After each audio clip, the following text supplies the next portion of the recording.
Hello बच्चों, let us start the question and this question says statement number 1. In a scrubber, the exhaust from a thermal plant is passed through the electric wires to charge the dust particle. And now we have statement number 2 that particulate matter, that is PM 2.5, it cannot be removed by scrubber but can be removed by electrostatic precipitator.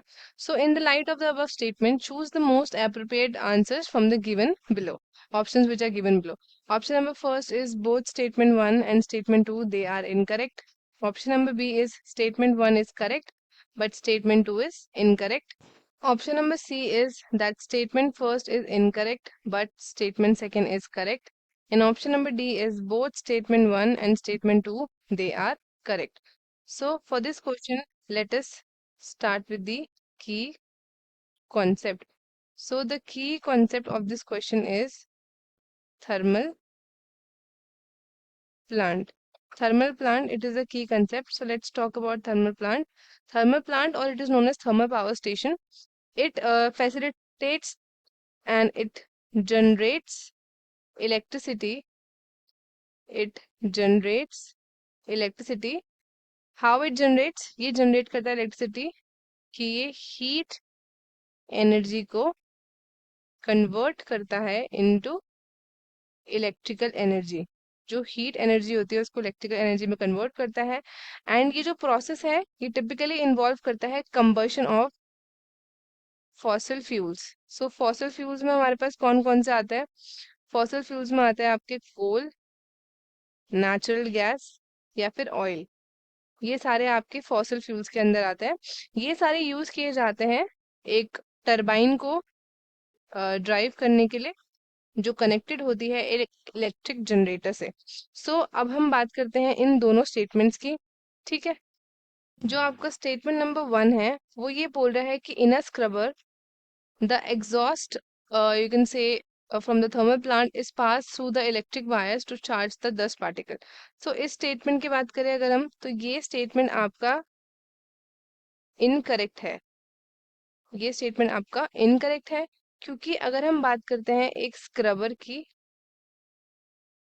Scrubber के अंदर जो है आपका exhaust gases होती हैं. Exhaust gases जो typically पास करती है किसी भी लिक्विड से, आप उसको वाटर बोल सकते हैं या फिर कोई भी केमिकल सॉल्यूशन होगा. एंड वो पास किया जाता है ताकि जितनी भी पॉल्यूटेंट्स हैं उसको रिमूव किया जाए. तो यहाँ पे आपके पॉल्यूटेंट्स में कौन आता है? सल्फर डाइऑक्साइड या फिर अदर एसिडिक गैसेस. सो यहाँ पे कोई भी इलेक्ट्रिक वायर्स इन्वॉल्व नहीं होती है इस प्रोसेस में स्क्रबर में. तो ये पहला स्टेटमेंट जो हो गया आपका इनकरेक्ट हो गया. ठीक है, अब हम बात करते हैं दूसरे स्टेटमेंट की.